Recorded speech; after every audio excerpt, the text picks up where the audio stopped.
कुछ जगहों के साथ कुछ ऐसी कहानियां जुड़ी होती हैं जिन पर यकीन करना आसान नहीं होता।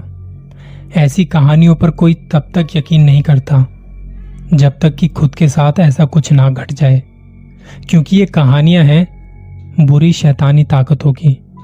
ये कहानियां हैं खून पीने वाले पिशाचों और इंसानी भेड़ियों की।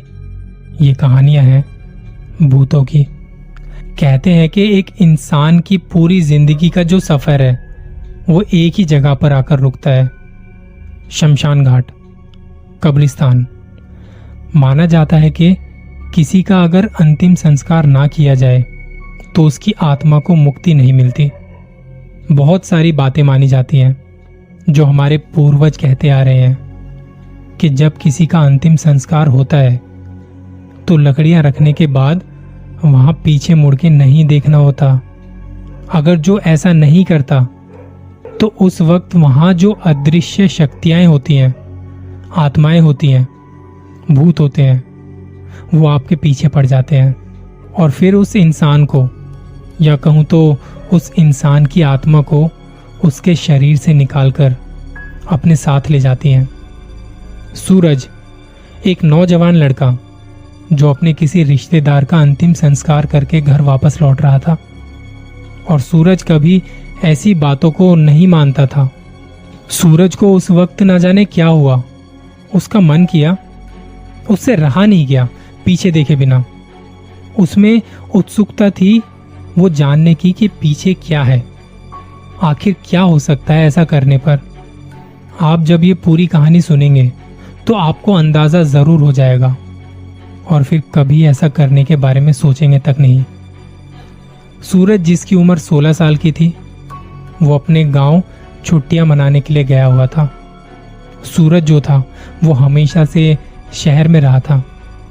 उसे गांव के रहन सहन और भाषा का जरा भी अंदाजा नहीं था। इस गांव में आना उसका लगभग 7 सालों बाद हुआ था। सोचा था कि पूरे 1 महीने रहकर जाएगा। अपनी पूरी तैयारी के साथ आया था। थोड़े टाइम पहले तो उसके 10वीं के एग्जाम खत्म हुए थे, और जैसा कि एग्जाम के बाद लंबी छुट्टियां मिलती हैं और 10वीं के बाद तो थोड़ी ज्यादा ही मिलती हैं। सूरज के गांव का नाम ठीक से तो याद नहीं, पर कोई पहाड़ी गांव था उसका। ज्यादातर समय उसका घर से बाहर ही बीतता था, खेल कूद में लगा रहता था। कुछ दिन यूं ही मस्ती मजाक में बीत गए, पता भी नहीं चला।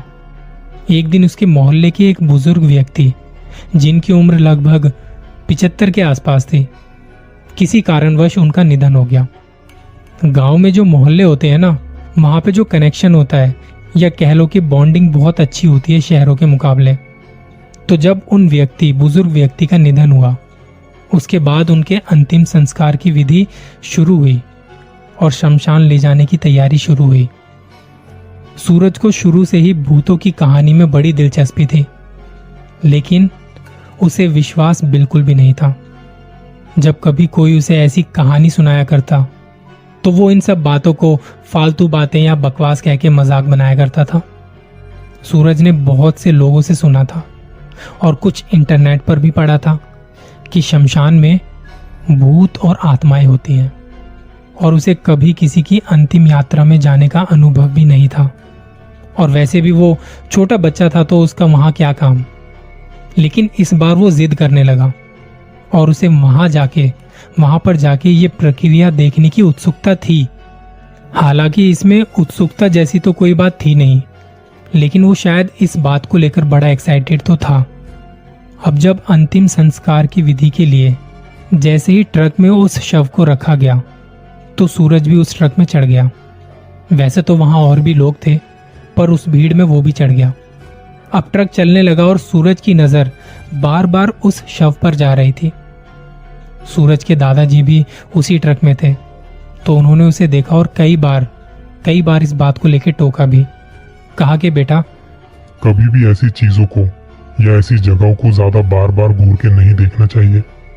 लेकिन सूरज कहाँ किसी की सुनता। उसके दिमाग में शायद कुछ और ही था। खैर, शमशान पहुंचने के बाद शव को उस ट्रक से उतारा गया। थोड़ी देर में अंतिम संस्कार की विधि शुरू हो गई और पूरी विधि के समापन हो जाने के बाद सभी को कहा गया कि इसके बाद कोई भी पीछे मुड़ के नहीं देखेगा और ना ही इस शख्स का नाम लेगा जिनकी मृत्यु हुई है। इसके बाद सबको लकड़ियां दी गई और उन सब लकड़ियों को पीछे फेंककर सारे लोग आगे बढ़ गए। सूरज का मन बार बार ये चाह रहा था कि वो बस एक बार जरूर पीछे देखे, पीछे मुड़ के देख लूं बस। लेकिन शायद अगर वो ऐसा करता तो उसे सबकी डांट खानी पड़ती। इस वजह से वो बाकी सबसे थोड़ा धीरे धीरे चलने लगा और मौका मिलते ही उसने एक बार पलट के देखा और तब वहां उसे जो दिखा कि उस शव के आसपास कोई 3 या 4 परछाई उस शव के पास घेरा सा बना रही थी। सूरज ने जब उन्हें देखा तो उन परछाइयों की नज़र सूरज पर पड़ गई। ये देखकर सूरज की हालत खराब हो चुकी थी, उसकी धड़कनें बढ़ चुकी थी। अब ज़्यादा कुछ ना सोचते हुए वो आगे बढ़ गया। अंतिम संस्कार की विधि के बाद वो अपने घर पहुंचा, नहा धोकर अपने कमरे में आया। रात हो चुकी थी, लेकिन उसे ये जरा भी अंदाजा नहीं था कि उसने किस मुश्किल से पंगा ले लिया है। इन सब बातों से अनजान सूरज सो चुका था। रात के करीब 3 बजे के आसपास उसे कोई आहट सुनाई दी। कुछ सुना उसने और वो जाग गया। उसकी जब आंखें खुली तो अंधेरे में उसने देखने की कोशिश की। देखा तो सामने की दीवार पर कोई छिपकली की तरह चिपका हुआ है और वो देखते ही सूरज की सांसें फूलने लगी। उसने अपनी आंखें बंद की, अपने चेहरे को ढक लिया। धीरे धीरे उसने बाहर देखने की फिर से कोशिश की तो अब उसने छत से लटके पंखे पर किसी परछाई को देखा जो कि पंखे के साथ साथ घूम रही है। उसने फिर से अपनी आंखें बंद कर ली और अब उसे महसूस हुआ कि कोई उसके बिस्तर पर धीरे धीरे उसके पास आ रहा है। सूरज की अब सांसें चढ़ने लगी, पर पता नहीं कैसे उसके मुंह से चीखने की आवाज निकली, जिसके बाद घर के बाकी लोग अपने कमरे से बाहर आ गए। उन्होंने सूरज को पूछा, क्यों चिल्ला रहा है, क्या हुआ? तब सूरज ने डरते हुए अपनी कांपती हुई आवाज से उस दीवार की तरफ इशारा किया। जब बाकी लोगों ने देखा तो उस दीवार पर कोई नहीं था, पर सूरज ने सबसे कहा कि मुझे वहां पर कोई परछाई दिखी थी जो शायद मुझे मारना चाहती है। दादाजी ने सूरज को देखा और कहा, मैंने तब वहां उस ट्रक में तुम्हें मना किया था ना कि कोई जरूरत नहीं वहां जाने की, पर पता नहीं क्यों तुम्हें तो बस वो देखना ही था। वहां जाके तुम्हें डर लग रहा है, इसलिए सोने के बाद सपने डरावने आ रहे हैं तुम्हें। लेकिन दादाजी ने किसी तरह उसके पास बैठ के उसे सुलाने की कोशिश की और सुला दिया, जिसके बाद सूरज को भी लगा कि शायद ये उसका वहम हो। अगले दिन उसके मन में अभी भी वही सब चल रहा था, लेकिन दिन में ऐसा कुछ भी नहीं हुआ। पर अब वो डरा हुआ और सहमा सा रहने लगा। जैसे जैसे रात होती तो उसे इस खौफ का एहसास होने लगता। रात को खाना खाकर वो जल्दी सो गया, लेकिन ये सिलसिला यही नहीं थमा। तकरीबन आधी रात को फिर से यही सब हुआ। उसे दोबारा कोई आहट सुनाई दी, जिसकी वजह से वो जाग उठा और ये देखते ही वो चिल्लाना चाह रहा था, पर इस बार उसके मुंह से आवाज नहीं निकल पा रही थी। वो तीनों आत्माएं उसे अब परेशान कर रही थी। सूरज के हाथ पैरों को जकड़ लिया था। वो बस छटपटा रहा था, लेकिन कुछ कर नहीं पा रहा था।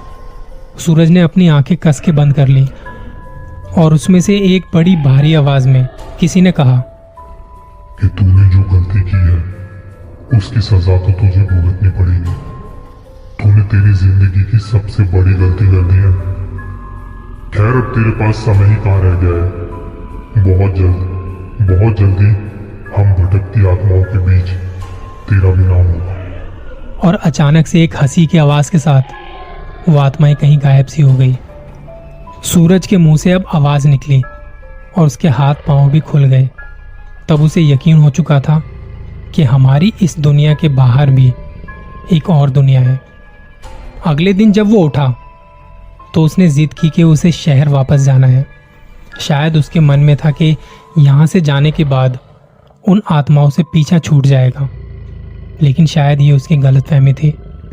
शहर पहुंचने के बाद कुछ दिनों तक तो सब कुछ सही रहा, लेकिन धीरे धीरे वो चीजें फिर से होने लगी। एक रात जब वो सो रहा था, वो उठकर वॉशरूम गया।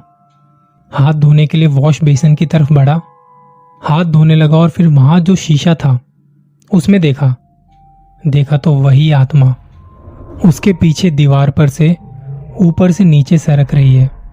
ये देखते ही सूरज पलटा, लेकिन अब वहां कोई नहीं था। उसे शायद ये सब अपना वहम लगा और इस बात को यहीं जाने दिया। और जैसे ही हाथ धोने वापस पलटा तो इस बार उसके पीछे तीनों एक साथ किसी पुतले की तरह वहां चिपके पड़े थे। इसे देखने के बाद उसकी दोबारा हिम्मत नहीं हुई कि वो वहां पीछे पलट कर देखे। वो जल्दी से अपने कमरे में गया और कंबल मुंह पर ओढ़कर चुपचाप से सोने की कोशिश करने लगा। नींद तो अब उसकी उड़ चुकी थी। थोड़ी देर में उसे महसूस हुआ कि जैसे कोई उसका बेड हिला रहा है।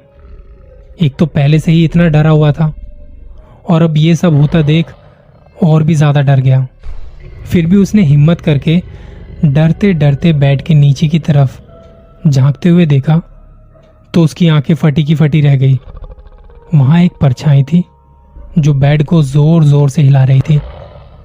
सूरज को पता नहीं चला, लेकिन थोड़ी देर में उसकी आंखें बंद सी हो गई। अगले दिन जब माँ पापा उसे उठाने के लिए उसके कमरे में आए तो सूरज उन्हें बेड पर नहीं, बेड के नीचे लेटा हुआ मिला। सूरज को कुछ भी याद नहीं था, इस बारे में उसे कुछ भी नहीं पता। लेकिन इसके बाद दिन पर दिन उसकी हरकतों में काफी बदलाव आ रहे थे। वो अब बड़ी अजीब अजीब आवाजें निकालने लगा था। आधी रात को वो कुछ इस तरीके से चिल्लाया करता कि जैसे किसी ने उसकी हड्डी तोड़ मरोड़ दी हो। और धीरे धीरे अब ये हर रात की बात हो गई थी। हालांकि दिन में सब कुछ ठीक ठाक रहता, लेकिन शाम ढलते ही उसके अंदर बदलाव आ जाते। माँ बाप को कुछ ठीक से समझ नहीं आ रहा था कि क्या हुआ है सूरज को। और एक रात चुपके से दोनों उसके कमरे में चुपचाप पहुंचे। वहां पहुंच के जो देखा वो देखकर उनकी रूह कांप उठी। वहां सूरज कुछ अजीब सी आवाजों में बात कर रहा था। उसके शरीर का पूरा आकार बदल चुका था, चेहरा सड़ चुका था, गंदे से दांत और एक बहुत डरावनी सी हंसी। कभी वो दर्द से तड़पता तो कभी अजीब सी हंसी हंसता। सूरज ने अपने माँ बाप को देखते हुए कहा कि ये लोग मुझे ले जाने आए हैं। आने वाली अमावस्या की रात को ये मुझे ले जाएंगे। मेरे पास बस तब तक का समय है, आप मुझे बचा नहीं पाएंगे। माँ बाप अपने बच्चे की इस हालत को देखकर रोने लगे। सूरज के पिताजी को याद आया ये गांव से आने के बाद ही ऐसा हुआ है, यानी कि इसका कनेक्शन गांव से ही है। कहीं ना कहीं गांव में ही कुछ ऐसा हुआ है जिसकी वजह से आज उसकी ऐसी हालत है। जैसे तैसे रात निकली। अगले दिन जब सूरज नॉर्मल था, क्योंकि वो दिन में नॉर्मल सा रहता था, तब माँ पापा ने पूछा कि तूने गांव में जाकर कुछ खाया था या कहीं गया था, किसी का मजाक बनाया था या कुछ ऐसा जो तुझे करना नहीं चाहिए था। सूरज थोड़ी देर बिल्कुल चुप रहा, लेकिन जब उसने दिमाग पे और ज्यादा जोर डाला तो उसे याद आया और ज्यादा देरी ना करते हुए सब कुछ सच बता दिया। जिसके बाद माँ बाप ने यह तय किया कि इसे इन बुरी ताकतों से छुटकारा सिर्फ गांव में ही मिल सकता है। दोनों ने सोचा कि अब गांव निकलना चाहिए, लेकिन इसे वहां लेके नहीं जा सकते, क्योंकि सफर में उसे कुछ हुआ तो जान पर बनाएगी। एक रात माँ पापा ने जाने से पहले जब सूरज सो रहा था, तब उसे उसके बेड से बांध दिया था कि कहीं गलती से वो खुद को कोई नुकसान न पहुंचा दे। अब ज्यादा समय बर्बाद ना करते हुए उसके माँ बाप गांव के लिए निकले और वहां पहुंचकर दादाजी को सारी बातें बताई। सारी बातें सुनकर दादाजी ने कहा, ये तो बड़ी खतरे वाली बात है बच्चे के लिए। एक काम करते हैं, एक आदमी है जिसे मैं जानता हूँ।